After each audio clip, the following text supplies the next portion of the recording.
Hello दोस्तों, मैं ओम शर्मा आप सभी का स्वागत करता हूं हमारे YouTube channel the A1 study पर। तो आज की अपडेट क्या है, ये श्रीलंका के विदेश मंत्री हैं। इन्होंने भारतीय इकोनॉमी को लेकर चीन को करारा जवाब दिया है। उन्होंने साफ साफ बोला है कि हम भारतीय इकोनॉमी को कोई नुकसान नहीं होने देंगे। ऐसा क्या हुआ, चीन ने क्या बोला जो इन्होंने ये बात बोली, तो एक एक करके इस पर बात करेंगे। तो चलते हैं हम अपडेट पर। तो सबसे पहले ये हमारा टेलीग्राम है, ये उसका स्कैन कोड है।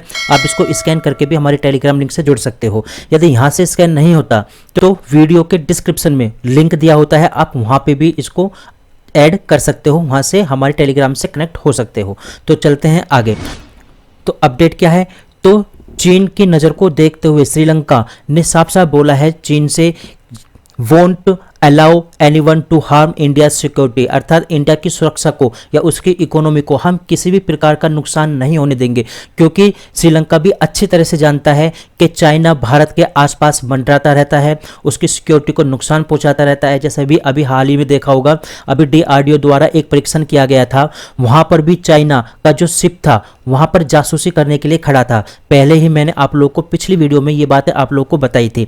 तो ये कई न्यूज़पेपरों में छपा है। तो यहाँ पर देख सकते हो टाइम्स ऑफ इंडिया के अंदर भी यही बात बोली गई है, we will not allow anyone to harms India security, हम किसी को भी अलाउ नहीं करेंगे इंडिया की सुरक्षा को जो खतरा हो कि या उसकी इकोनॉमी को किसी प्रकार का नुकसान हो। ये बात बोली है श्रीलंका के जो फॉरेन मिनिस्टर हैं अली सेवेरी ने। तो आगे चलते हैं। तो आप देख सकते हो जो चाइना है अपना स्ट्रिंग ऑफ पेयर्स के थ्रू जो उसका रूट है वो भारत को चारों तरफ से घेरने की कोशिश करता है। तो सबसे पहले आप यहाँ पे देख सकते हो, ये पाकिस्तान है, ये पाकिस्तान का ग्वादर है। किसके अंडर में है ये पोर्ट? ये है पोर्ट चाइना के अंडर में। हालांकि ये ईरान है, ईरान का यहाँ पे पोर्ट है। मैं पिछले भी सेशन में आप लोग को बता चुका हूँ, जो चाबरा पोर्ट है उसको भारत ने 10 ईयर की लीज पर ले लिया है, पूरी तरह से भारत के अंडर में है और वो 10 साल बाद ऑटोमेटिकली वो रिन्यू हो जाएगा। तो ये यहाँ पर भारत ने अपने अंडर में ले लिया है, जो कि काफ़ी अच्छी बात है। जो ग्वादर पोर्ट था, ऑप्शन था, अब उसका ऑप्शन का यहाँ पर जो खतरा था भारत को चाइना के थ्रू, अब वो यहाँ पर लगभग कम हो चुका है। अब यदि आगे चलते हैं तो यहाँ पे आ जाओ मालदीव में, ये मालदीव का पोर्ट है। यहाँ पे आ जाओ श्रीलंका में, ये श्रीलंका का पोर्ट है हबन बटोटा। हालांकि हबन बटोटा मैं पीछे सेशन में बताया था, यहाँ पर एक एयरपोर्ट है जो भारत ने अपने अंडर में ले लिया है चीन का। आगे चलते हैं, ये बे ऑफ बंगाल है, यहाँ पर बांग्लादेश है। बांग्लादेश का कौन सा पोर्ट है? चटगांव, यहाँ पर बांग्लादेश का पोर्ट है। इधर म्यांमार आ जाओ, म्यांमार का पोर्ट है। इधर आ जाओ, ये सभी के सभी भारत को घेरने की यहाँ पर कोशिश की गई है चाइना के थ्रू। अभी चाइना के थ्रू जो कोशिश की गई है, और ये जो दूसरा रूट दिया हुआ है ये ऑयल रूट है, इससे कोई मतलब लेना देना नहीं है। और ये यदि आगे चलते हैं तो यहाँ पे क्लियरली पता पड़ जाएगा। यहाँ पे जिबूती भी देख सकते हो, जिबूती लिया हुआ है। यहाँ पे पाकिस्तान का ग्वादर है, यहाँ पर ये मालदीव का मैरोलो दिया हुआ है, यहाँ पर हवन बटोटा दिया हुआ है, यहाँ पे चटगांव दिया हुआ है। और ये पूरा का पूरा एरिया कौन सा कवर करता है? ये करता है इंडियन ओशियन। इंडियन ओशियन, ये जो इंडियन ओशियन है इसमें यहाँ पर अरेबियन और यहाँ पर बे ऑफ बंगाल, दोनों के दोनों किससे कनेक्टेड है? अरेबियन सी और बे ऑफ बंगाल किससे कनेक्ट है? इंडियन ओशियन से। हालांकि यहाँ पर भारत और श्रीलंका के बीच में एक स्टेट पड़ता है, आप देख सकते हो पाक। हालांकि मोस्टली लोगों को ऐसा लगता है कि पाक स्टेट जो जल संधि है वो पाकिस्तान और भारत के बीच में पड़ती है, ऐसा नहीं है, ये भारत और श्रीलंका के बीच में पड़ती है। ठीक है, आगे चलते हैं।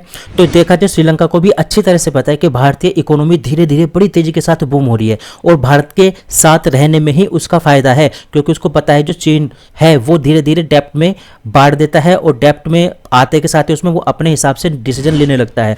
जैसा कि आप लोगों को पता है कि अभी हाल ही में मालदीव के साथ भारत का एक इशू हुआ था टूरिज्म प्लेस को लेकर, क्योंकि अभी जो हमारे नरेंद्र मोदी प्रधानमंत्री जी वो कहाँ पर चले गए थे? लक्षद्वीप चले गए थे टूरिज्म को प्रमोट करने के लिए। अब वो वहाँ पर चले जाते हैं, जब चले जाते हैं ये बात मालदीव को बुरी लग जाती है तो विवाद शुरू हो जाता है। जब विवाद शुरू होता है, इस विवाद में जो मोस्टली फायदा उठाया वो किसने उठाया? श्रीलंका ने। क्यों? क्योंकि भारत में मोस्टली इस तरह पर मालदीव की जो टूरिज्म है, यात्रा है, उसको बाइकआउट किया गया। जब बाइकआउट किया गया इसका फायदा श्रीलंका ने उठाया, क्योंकि श्रीलंका की तरफ बहुत से लोग गए। अब क्वेश्चन यहाँ पर ये उठता है कि लक्षद्वीप क्यों नहीं गए? क्योंकि जब लक्षद्वीप को प्रमोट किया गया था तो लक्षद्वीप को प्रमोट किया गया था टूरिज्म के लिए, ये एक ऑप्शन तलाशा गया था। हालांकि अभी इतना टूरिज्म वहां पर नहीं है। क्यों नहीं है? क्योंकि वहां पर धीरे धीरे इकोनॉमी को या इंफ्रास्ट्रक्चर को काफी तेज गति से बिल्ड किया जा रहा है, उसका निर्माण किया जा रहा है काफी तेज गति से। अब ये निर्माण जब हो जाएगा तो यहाँ पर भी धीरे धीरे बड़ी तेजी के साथ टूरिज्म सफल हो जाएगा। तो मालदीव का ऑप्शन तो धीरे धीरे खत्म ही हो जाएगा।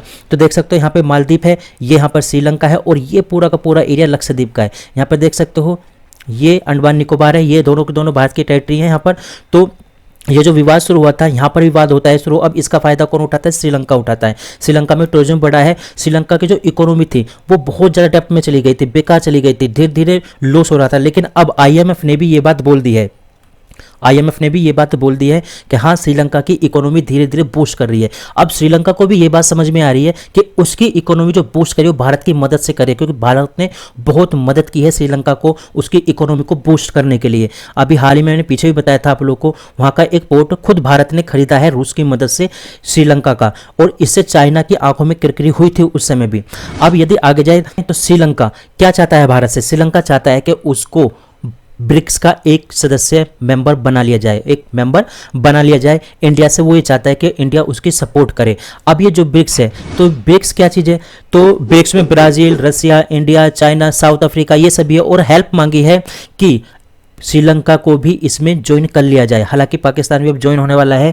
अब यदि आगे देखा जाए तो इस ब्रिक्स सम्मेलन का 2024 में इसको कौन होस्ट करने वाला है? इसको रसिया होस्ट करने वाली है 22 से 24 अक्टूबर के बीच में ब्रिक्स समिट को। और ये हमारे पुतिन जी हैं, आप देख सकते हो यहाँ पर। यदि ऊपर की तरफ चलें तो ऊपर की तरफ देख सकते हो, यहाँ पर ऑलरेडी लिखा हुआ है रसिया ने, इसको रसिया इस समय होस्ट करने वाला है। और रसिया होस्ट तो करने वाला है, इस ब्रिक्स के अंदर बहुत सारे गेमों को भी इसमें इंक्लूड करने की बात करेगा।